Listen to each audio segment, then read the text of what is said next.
ಏನು Covid shield vaccine ತಗೊಂಡಿದ್ದರಿಂದ ಎಲ್ಲರಿಗೂ ಸಹ ಬಂದು ಹಾರ್ಟ್ ಅಟ್ಯಾಕ್ ಬರ್ತಾ ಇದೆಯಾ? ಅಂದ್ರೆ ನಮ್ಮ ಇಂಡಿಯಾದಲ್ಲಿ ಮಾತ್ರ ಅಲ್ಲ, ಫಾರಿನರ್ ಕಂಟ್ರಿಯಲ್ಲಿ ಕೂಡ ಬಂದು ಈ ಒಂದು ನ್ಯೂಸ್ ಏನಿದೆ ಇದು ಸ್ಪ್ರೆಡ್ ಆಗ್ತಾ ಇದೆ. ಸೊ ಈ ವಿಡಿಯೋದಲ್ಲಿ ನಾನು ಹೇಳ್ತಾ ಇರೋ ಏನು ಒಂದು ನ್ಯೂಸ್, ಇದು ಬಂದು ಲೈವ್ ಅಪ್ಡೇಟ್. ಅಂದ್ರೆ ಒಂದು 2 ಡೇಸ್ಗೆ ಬಿಫೋರ್ ಬಂದು ಏನು ನ್ಯೂಸ್ ಸ್ಪ್ರೆಡ್ ಆಗ್ತಾ ಇದೆ, ಏನು BBC ನ್ಯೂಸ್ ಅಲ್ಲಿ ಎಲ್ಲ ಬರ್ತಾ ಇದೆ ಅಂತ ನೋಡ್ಬೇಕಂದ್ರೆ, ಸೊ ಈ ಒಂದು ವ್ಯಾಕ್ಸಿನ್ ತಗೊಂಡಿದ್ರಿಂದ, ಅಂದ್ರೆ ಕೋವಿಡ್ ಶೀಲ್ಡ್ ವ್ಯಾಕ್ಸಿನ್ ತಗೊಂಡಿದ್ರಿಂದ ಸೊ ಎಲ್ಲರಿಗೂ ಕೂಡ ಬಂದು ಕೆಲವರಿಗೆ ಹಾರ್ಟ್ ಅಟ್ಯಾಕ್ ಬರ್ತಾ ಇದೆ ಅನ್ನೋ ಒಂದು ಸುದ್ದಿ ಸ್ಪ್ರೆಡ್ ಆಗಿದೆ. ಸೊ ಇದರಿಂದ ಏನಾಗ್ತಾ ಇದೆ ನಿಜಕ್ಕೂ ಅಂತ ಹೇಳ್ಬಿಟ್ಟು ಈ ಒಂದು ವಿಡಿಯೋದಲ್ಲಿ ನಾನು ಒಂದು ಸ್ವಲ್ಪ ಮುಂದೆ ಹೋಗಿ ತಿಳಿಸ್ಕೊಡ್ತೀನಿ. ಸೊ ನೋಡೋಣ ಬನ್ನಿ. ಸೊ ನಾನು ಜೆನಿ, ಲೆಟ್ಸ್ ಗೆಟ್ ಸ್ಟಾರ್ಟೆಡ್. ಸೊ ಯುಕೆದಲ್ಲಿ ಇರೋ ಒಂದು ಕಾಮನ್ ಮ್ಯಾನ್, ಅಂದ್ರೆ UK ಯುನೈಟೆಡ್ ಕಿಂಗ್ಡಮ್, ಸೊ ಅಲ್ಲಿ ಇರೋ ಒಂದು ಕಾಮನ್ ಮ್ಯಾನ್ ಏನ್ ಮಾಡಿದಾರಂತ ನೋಡ್ಬೇಕಂದ್ರೆ, ಈಗೆಲ್ಲ 2 ವರ್ಷಕ್ಕೆ ಹಿಂದೆ ಅಂದ್ರೆ ಯಾವಾಗ ಕೋವಿಡ್ ಇತ್ತು ಆ ಟೈಮಲ್ಲಿ ಎಲ್ಲರೂ ಸಹ ವ್ಯಾಕ್ಸಿನ್ ನಾವು ತಗೊಂತಾ ಇದ್ವಿ. ಸೊ ಈ ವ್ಯಾಕ್ಸಿನ್ ತಗೋಬೇಕಾದ್ರೆ ಅಲ್ಲಿ ಬಂದು ವ್ಯಾಕ್ಸಿನ್ ತಗೊಂಡು ಒಂದು 10 ಡೇಸ್, ವಿತಿನ್ 10 ಡೇಸ್ 10 ದಿವಸದಲ್ಲಿ ಬಂದು ಒಂದು ವ್ಯಕ್ತಿಗೆ ಬಂದು ಸೈಡ್ ಎಫೆಕ್ಟ್ ಕಾಣಿಸ್ಕೊಂಡಿದೆ. ಸೊ ಆ ಸೈಡ್ ಎಫೆಕ್ಟ್ ಏನು ಅಂತ ನೋಡ್ಬೇಕಂದ್ರೆ, ಒಂದು 10 ಡೇಸ್ ಅಲ್ಲಿ ವಾಂತಿ ಶುರುವಾಗೋದು, ಅಂದ್ರೆ ಬಂದು ತಲೆನೋವು ಜಾಸ್ತಿ, ತಲೆನೋವು ಶುರುವಾಗೋದು, ಮತ್ತೆ ಬಂದು ಬಾಡಿ ಪೇನ್, ಮೈಕೈ ನೋವು, ಮತ್ತೆ ಸೊ ಇದೆಲ್ಲ ಬಂದು ಆಗಿದ್ರಿಂದ ಆ ಒಂದು ಕೊನೆಗೆ ಏನಾಯ್ತು ಅಂತ ಆ ವ್ಯಕ್ತಿಗೆ ನೋಡ್ಬೇಕಂದ್ರೆ, ಸೊ ತಲೆಗೆ ಬಂದು ಆಪರೇಷನ್ ಮಾಡಬೇಕಾಗಿರೋ ಒಂದು ಪರಿಸ್ಥಿತಿ ಬಂತು. ಸೊ ಆಪರೇಷನ್ ಕೂಡ ಆಗೋಯ್ತು ಆ ಒಂದು ವ್ಯಕ್ತಿಗೆ. ಸೊ ಆತರ ಆಗ್ಬೇಕಾದ್ರೆ ಈಗ ಆ ವ್ಯಕ್ತಿ ಹೇಗಿದ್ದಾರೆ ಅಂತ ನೋಡ್ಬೇಕಂದ್ರೆ, ಬೆಡ್ ರಿಡನ್ ಆಗಿ ಇದ್ದಾರೆ ಆ ಒಂದು ವ್ಯಕ್ತಿ. ಸೊ ಆ ವ್ಯಕ್ತಿಗೆ ಬಂದು ಆಗತಾನ ಬಂದು ಹೊಸದಾಗಿ ಮದುವೆ ಆಯ್ತು. ಸೊ ನ್ಯೂಲಿ ಮ್ಯಾರಿಡ್, ಮತ್ತೆ ಸಣ್ಣ ಸಣ್ಣ 2 ಮಕ್ಕಳು ಕೂಡ ಇದ್ರು ಆ ಒಂದು ವ್ಯಕ್ತಿಗೆ. ಸೊ ಇದು ನಾನು ಹೇಳ್ತಾ ಇರೋದು 2 ವರ್ಷಕ್ಕೆ ಹಿಂದೆ ನಡೆದಿರೋ ಒಂದು ಘಟನೆ. ಸೊ ಆಮೇಲೆ ಬಂದು ಏನಾಯ್ತು ಅಂದ್ರೆ, ಈಗ ಆ ವ್ಯಕ್ತಿ ಬಂದು ಬೆಡ್ ರಿಡನ್ ಆಗಿದ್ದಾರೆ. ಸೊ ಆ ಒಂದು ವ್ಯಕ್ತಿ ಏನ್ ಮಾಡಿದ್ರು ಅಂತ ನೋಡ್ಬೇಕಂದ್ರೆ, ಸೊ ಕಂಪ್ಲೇಂಟ್ ನ ಬಂದು ಒಂದು ಫೈಲ್ ಮಾಡಿದ್ರು. ಅಂದ್ರೆ ಬಂದು ಯಾವ್ದ್ರ ಮೇಲೆ ಕಂಪ್ಲೇಂಟ್ ರೈಸ್ ಮಾಡಿದ್ರು ಅಂತ ನೋಡ್ಬೇಕಂದ್ರೆ, ಕೋವಿಡ್ ಶೀಲ್ಡ್ ನ ಬಂದು ಉತ್ಪತ್ತಿ ಮಾಡೋ ಕಂಪನಿ, ಅಂದ್ರೆ ಅದು ಯಾವ್ದಂತ ನೋಡ್ಬೇಕಂದ್ರೆ ಯುನೈಟೆಡ್ ಕಿಂಗ್ಡಮ್ ಅಲ್ಲಿ ಇರೋ ಆಸ್ಟ್ರಾಜೆನಿಕಾ, ಈ ಒಂದು ಕಂಪನಿಯ ಮೇಲೆ ಆ ಒಂದು ಕಾಮನ್ ಮ್ಯಾನ್ ಬಂದು ಕಂಪ್ಲೇಂಟ್ ನ ರೈಸ್ ಮಾಡ್ತಾರೆ. ಸೊ ಇದು ಬಂದು ಅವಾಗ್ಲಿಂದ ಇವಾಗವರೆಗೂ ಕೂಡ ಬಂದು ಕೇಸ್ ನಡೀತಾನೆ ಇರ್ತಿತ್ತು. ಸೊ ಇದು ನಡೀತಾ ಇರ್ಬೇಕಾದ್ರೆ ಒಮ್ಮೆ ಬಂದು ಆ ಒಂದು ವ್ಯಕ್ತಿ ಏನಿದ್ದಾರೆ ಕಾಮನ್ ಮ್ಯಾನ್ ಅಂತ ಹೇಳಿದೆ, ಅವರ ಹೆಸರು ಬಂದು ಜೇಮ್ಸ್ ಸ್ಕಾಟ್ ಅಂತ ಹೇಳ್ಬಿಟ್ಟು. ಸೊ ಇವರು 2 ವರ್ಷ ಒಂದು ಕಂಪನಿ ಮೇಲೆ ಕೇಸ್ ನ ಫೈಲ್ ಮಾಡ್ತಾರೆ. ಏನಂತ ನೋಡ್ಬೇಕಂದ್ರೆ, ಈ ಒಂದು ವ್ಯಾಕ್ಸಿನ್ ಕೋವಿಡ್ ಶೀಲ್ಡ್ ನಾನು ಏನ್ ತಗೊಂಡು 10 ದಿವಸದಲ್ಲೇ ನನಗೆ ಈ ತರ ಎಲ್ಲ ಬಂದು ಸೈಡ್ ಎಫೆಕ್ಟ್ ಆಗಿ ನಾನು ಸಫರ್ ಮಾಡಿ ಇವತ್ತು ನನಗೆ ಆಪರೇಷನ್ ಆಗಿ ನಾನು ಬೆಡ್ ರಿಡನ್ ಆಗಿ ಇದ್ದೀನಿ. ಇದಕ್ಕೆ ಕಾರಣ ಬಂದು ಈ ಒಂದು ಆಸ್ಟ್ರಾಜೆನಿಕಾ ಅನ್ನೋ ಈ ಒಂದು ಕಂಪನಿ, ಕೋವಿಡ್ ಶೀಲ್ಡ್ ಅನ್ನೋ ಈ ಒಂದು ಕಂಪನಿನೇ ಕಾರಣ. ಸೊ ಈ ಕಂಪನಿ ಮೇಲೆ ನಾನು ಕೇಸ್ ಫೈಲ್ ಮಾಡ್ತಾ ಇದ್ದೀನಿ. ಈ ಒಂದು ಕಂಪನಿಯವರು ಬಂದು ನನಗೆ ಕಾಂಪನ್ಸೇಷನ್ ಆಗಿ ಏನಾದ್ರೂ ಬಂದು ನನಗೆ ಪೇ ಮಾಡಬೇಕು ಅಂತ ಹೇಳ್ಬಿಟ್ಟು. ಸೊ ಇದಕ್ಕೋಸ್ಕರ ಬಂದು ಈ ಆಸ್ಟ್ರಾಜೆನಿಕಾ ಕಂಪನಿ ಅವ್ರು ಏನ್ ಮಾಡಿದ್ರು ಅಂದ್ರೆ, ಇದಕ್ಕೆ ನಾವು ಕಾರಣ ಅಲ್ಲ ಅಂತ ಹೇಳ್ಬಿಟ್ಟು ಅವರ ಒಂದು ಸ್ಟೇಟ್ಮೆಂಟ್ ಅವರು ಈ ಒಂದು ಕೋರ್ಟ್ ಕೇಸಲ್ಲಿ ನಡೀತಾ ಇತ್ತು. ಸೊ ಕೊನೆಗೆ ಏನಾಯ್ತು ಅಂತ ನೋಡ್ಬೇಕಂದ್ರೆ, ಆಸ್ಟ್ರಾಜೆನಿಕಾ ಕಂಪನಿ ಅವರು ಏನ್ ಮಾಡಿದ್ರು, ಕೊನೆಯಲ್ಲಿ ಒಂದು ಮಾತನ್ನ ಅವರು ಬಂದು ಒಪ್ಕೊಂಡ್ರು. ಏನು ಅಂತ ನೋಡ್ಬೇಕಂತಂದ್ರೆ, ಔಟ್ ಆಫ್ 1 lakh ಪೀಪಲ್ಸ್ ಅಲ್ಲಿ ಮೇ ಬಿ ಯಾರಿಗಾದ್ರೂ ಒಬ್ಬರಿಗೆ ಈ ತರ ಆಗಬಹುದು, ಆಗೋದಕ್ಕೆ ಚಾನ್ಸಸ್ ಇದೆ ಅಂತ ಹೇಳ್ಬಿಟ್ಟು. ಸೊ ಇದನ್ನ ಬೇಸ್ ಮಾಡಿ ಏನ್ ಮಾಡಿದ್ರು ಅಂತ ನೋಡ್ಬೇಕಂದ್ರೆ, ಅವ್ರು ಹೇಳಿರೋ ಆ ಒಂದು ಪಾಯಿಂಟ್ಸ್ ಏನು ಅಂತ ಅಂದ್ರೆ ಆಸ್ಟ್ರಾಜೆನಿಕಾ ಕಂಪನಿ ಅವರು ಹೇಳಿರೋದು, ಯಾರಿಗೆ ಈ ಪ್ಲೇಟ್ಲೆಟ್ಸ್ ಅಂತ ಹೇಳ್ತೀವಲ್ಲ, ಸೊ ಈ ಪ್ಲೇಟ್ಲೆಟ್ಸ್ ಯಾರಿಗೆ ಕಮ್ಮಿ ಇರುತ್ತೋ ಮೇ ಬಿ ಅಂಥವ್ರಿಗೆ ಈ ತರ ಬಂದು ಆಗಬಹುದು, ಸೈಡ್ ಎಫೆಕ್ಟ್ಸ್ ಆಗಬಹುದು ಅಂತ ಹೇಳಿ ಆಸ್ಟ್ರಾಜೆನಿಕಾ ಕಂಪನಿ ಅವರೇ ಒಪ್ಕೊಂಡಿದ್ದಾರೆ ಇದನ್ನ UK ಕೋರ್ಟ್ ಅಲ್ಲಿ. ಸೊ ಆ ತರ ಒಪ್ಕೋಬೇಕಾದ್ರೆ ಆ ಒಂದು ಕಾಮನ್ ಮ್ಯಾನ್ ಯಾರು ಕಂಪ್ಲೇಂಟ್ ಮಾಡಿದ್ರು, ಜೇಮ್ಸ್ ಸ್ಕಾಟ್ ಅನ್ನೋರು, ಸೊ ಅವ್ರು ಹೇಳಿದ್ರು, ಇದನ್ನ ನೀವು ಹೀಗೆ ಹೇಳ್ತಾ ಇದ್ದೀರಾ, ಇದನ್ನ ಮುಂಚೆನೇ ನೀವು ಹೇಳಲಿಲ್ಲ. ಮೇ ಬಿ ಈ ತರ ಪ್ಲೇಟ್ಲೆಟ್ಸ್ ಕಮ್ಮಿ ಇರೋರು, ಇಲ್ಲ ಬೇರೆ ಹಲವಾರು ಪ್ರಾಬ್ಲಮ್ ಇರೋರು ಈ ತರ ವ್ಯಾಕ್ಸಿನ್ ತಗೊಂಡ್ರೆ ಮೇ ಬಿ ಈ ತರ ಆಗಬಹುದು ಅಂತ ನೀವು ಅವಾಗ ಹೇಳಲಿಲ್ಲ. ಹೇಳಿದ್ರೆ ನಾವು ತಗೊಂತಾ ಇರ್ಲಿಲ್ವೋ ಅಂತ ಹೇಳಿ ಅವರ ಆರ್ಗ್ಯುಮೆಂಟ್, ಆ ತರ ಸ್ಟೇಟ್ಮೆಂಟ್ ಕೊಡ್ತಾ ಇದ್ರು ಯಾರು, ಜೇಮ್ಸ್ ಸ್ಕಾಟ್ ಅನ್ನೋರು, ಆ ಒಂದು ಕಾಮನ್ ಪರ್ಸನ್. ಸೊ ಈ ತರ ಕೊನೆಗೆ ಬಂದು ಈ ಒಂದು ಆರ್ಗ್ಯುಮೆಂಟ್ 2 years ಇಂದ ನಡೀತಾ ಬಂತು ಕೋರ್ಟಲ್ಲಿ. ಸೊ ಈಗ ಅಂದ್ರೆ ರೀಸೆಂಟ್ ಆಗಿ ಇರೋ ನ್ಯೂಸ್ ನಾನು ಹೇಳ್ತಾ ಇದ್ದೀನಿ, ನಿನ್ನೆ ಇಲ್ಲ ಮೊನ್ನೆ ನಡೆದಿರೋ ಒಂದು ವಿಷಯ ಏನು ಅಂತ ನೋಡ್ಬೇಕಂದ್ರೆ, ಕೊನೆಗೆ ಆಸ್ಟ್ರಾಜೆನಿಕಾ ಅವರು ಸರಿ ಆಯ್ತು, ನಮ್ಮಿಂದ ಎಲ್ಲೋ ಔಟ್ ಆಫ್ 1 lakh ಅಲ್ಲಿ 1% ಆಯ್ತಲ್ಲ, ಸರಿ ಆಯ್ತು, ಇದಕ್ಕೆ ನಾವು ಕಾಂಪನ್ಸೇಷನ್ ಕೊಡ್ತೀವಿ ಅಂತ ಹೇಳ್ಬಿಟ್ಟು ಆ ಒಂದು ಕಂಪನಿಯವರು ಏನ್ ಮಾಡಿದ್ರು ಅಂದ್ರೆ, ಈ ಒಂದು ಕಾಮನ್ ಮ್ಯಾನ್ ಯಾರಿದ್ದಾರೆ ಜೇಮ್ಸ್ ಸ್ಕಾಟ್ ಅವ್ರಿಗೆ ಬಂದು 1,20,000 pound ಬಂದು ಕಾಂಪನ್ಸೇಷನ್ ಆಗಿ ಬಂದು ಕೊಟ್ಟಿದ್ದಾರೆ. ಸೊ ಇದು ಒಂದು ಇಲ್ಲಿ ನೋಡಬಹುದು ನಾವು. ಸೊ ನಾನು ಇಷ್ಟೊತ್ತು ಏನ್ ಹೇಳ್ತಾ ಇದ್ದೆ, ಇದು ಬಂದು ಯುನೈಟೆಡ್ ಕಿಂಗ್ಡಮ್ ಅಲ್ಲಿ ನಡೆದಿರೋ ಒಂದು ವಿಷಯ. ಸೊ ಇದೇ 2 ವರ್ಷ ಹಿಂದೆ ನಮ್ಮ ಇಂಡಿಯಾದಲ್ಲಿ, ಅಂದ್ರೆ ನಾನೀಗ ನಮ್ಮ ಇಂಡಿಯಾಗೆ ಬರ್ತೀನಿ. ಸೊ ಇಂಡಿಯಾದಲ್ಲಿ ಇರ್ಬೇಕಾದ್ರೆ 2 ವರ್ಷ ಹಿಂದೆ ಇದೇ ತರ ಒಂದು ಕಾಮನ್ ಮ್ಯಾನ್ ಏನ್ ಮಾಡಿದ್ರು ಅಂದ್ರೆ, ಇದೇ ತರ ಒಂದು ಸೈಡ್ ಎಫೆಕ್ಟ್ ಇಂದ ಅಫೆಕ್ಟ್ ಆಯ್ತು ಅವ್ರಿಗೆ. ಸೊ ಈ ತರ ಅಫೆಕ್ಟ್ ಆಗ್ಬೇಕಾದ್ರೆ ಅವ್ರು ಏನ್ ಮಾಡಿದ್ರು ಅಂತ ನೋಡ್ಬೇಕಂದ್ರೆ, ಅಂದ್ರೆ ನಮ್ಮ ಇಂಡಿಯಾದಲ್ಲಿ ಇರೋರು ಏನ್ ಮಾಡಿದ್ರು ಅಂತ ನೋಡ್ಬೇಕಂದ್ರೆ, ಇವರು ಸಹ ಈ ತರ ಬಂದು ನನಗೆ ಕೋವಿಡ್ ಶೀಲ್ಡ್ ನಾನು ವ್ಯಾಕ್ಸಿನ್ ತಗೊಂಡಿದ್ದಿರೋ ರೀಸನ್ ಇಂದಾನೇ ನನಗೆ ಬಂದು ಈ ತರ ಸೈಡ್ ಎಫೆಕ್ಟ್ ಆಯ್ತು ಅಂತ ಹೇಳಿ ಅವ್ರು ಏನ್ ಮಾಡಿದ್ರು ಅಂತ ನೋಡ್ಬೇಕಂದ್ರೆ, ನಮ್ಮ ಇಂಡಿಯಾದಲ್ಲಿ ಅಂದ್ರೆ ಪುಣೆ ಅನ್ನೋ ಒಂದು ಸ್ಟೇಟ್, ಈ ಒಂದು ಪುಣೆ ಅನ್ನೋ ಒಂದು ಸ್ಟೇಟ್ ಅಲ್ಲಿ ಬಂದು serum institute of India, so ಈ ಒಂದು ಇನ್ಸ್ಟಿಟ್ಯೂಟ್ ಅಲ್ಲಿ ಇಲ್ಲಿ ಬಂದು ಕೋವಿಡ್ ಶೀಲ್ಡ್ ನ ಪ್ರೊಡ್ಯೂಸ್ ಮಾಡ್ತಾ ಇದ್ರು. ಸೊ ಇದು ಏನೇ ಕೋವಿಡ್ ಶೀಲ್ಡ್ ಅನ್ನೋದು ಕಂಡು ಹಿಡಿದಿರೋದು ಬಂದು UK ಕಿಂಗ್ಡಮ್ ಅಂತ ಹೇಳಬೇಕಾದ್ರೆ ಕೂಡ ಬಂದು ನಮ್ಮ ಇಂಡಿಯಾದಲ್ಲಿ serum institute of India, so ಇಲ್ಲಿ ಬಂದು ಕೋವಿಡ್ ಶೀಲ್ಡ್ ನ ಪ್ರೊಡ್ಯೂಸ್ ಮಾಡ್ತಾ ಇದ್ರು.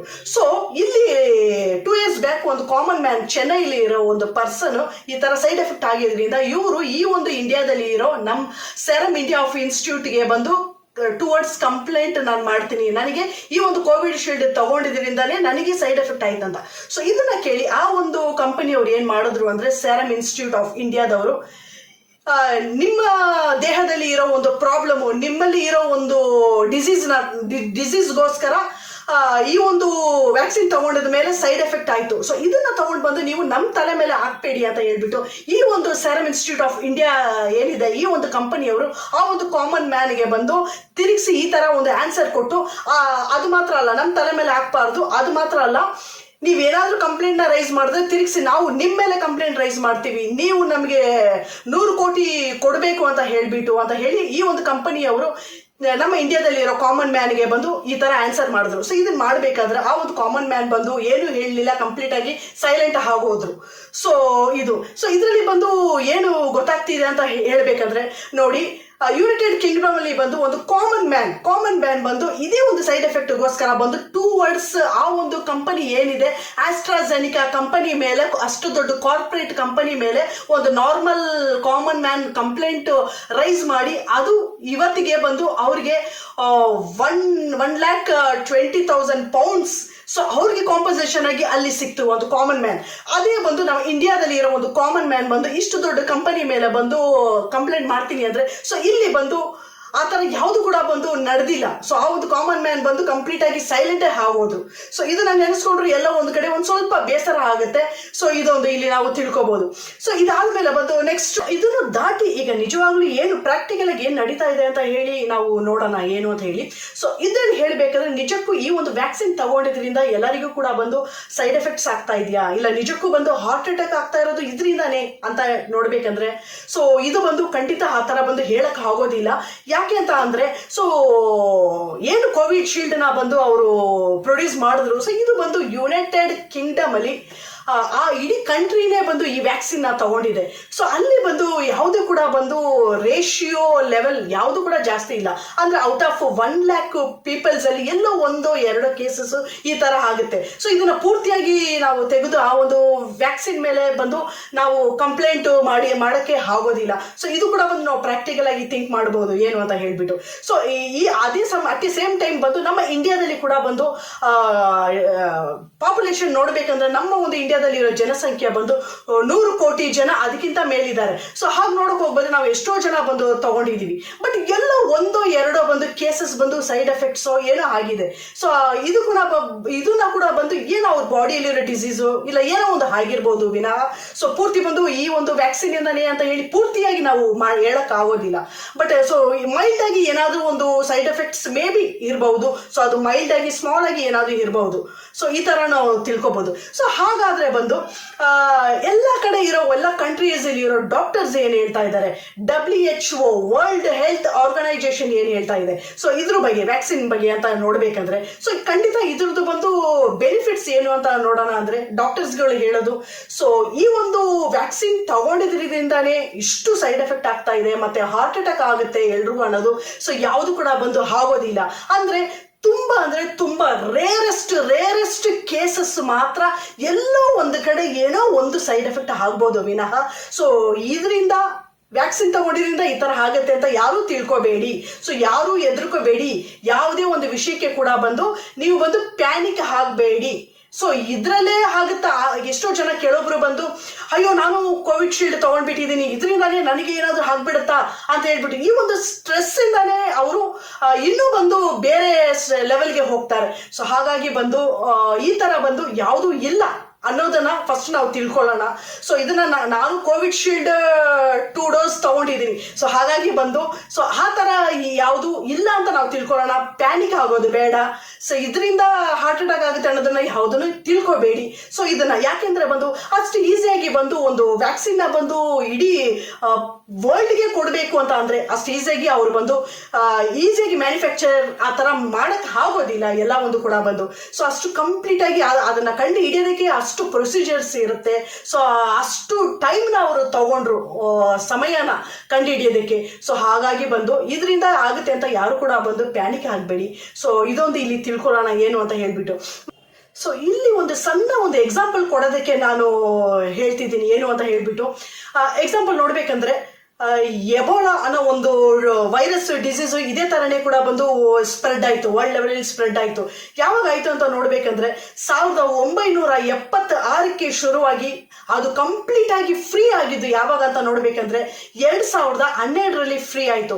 ಅಂದ್ರೆ ಹೇಳ್ಬೇಕಂದ್ರೆ ನೋಡಿ 1976ಕ್ಕೆ ಶುರು ಆಗಿರೋ ಆ ಒಂದು ಎಬೋಲಾ ಡಿಸೀಸ್ ಆ ಟೈಮಲ್ಲಿ ಯಾವುದೇ ಕೂಡ ಒಂದು ಪ್ರಾಪರ್ ಆಗಿರೋ ಒಂದು ಮೆಡಿಸಿನ್ ನ ಕಂಡುಹಿಡಿಯಕ್ಕೆ ಅಡ್ವಾನ್ಸ್ ಟೆಕ್ನಾಲಜಿ, ಸೊ ಇದೆಲ್ಲ ಕೂಡ ಬಂದು ಆ ಒಂದು ಟೈಮಲ್ಲಿ ಅಷ್ಟು ಇರಲಿಲ್ಲ.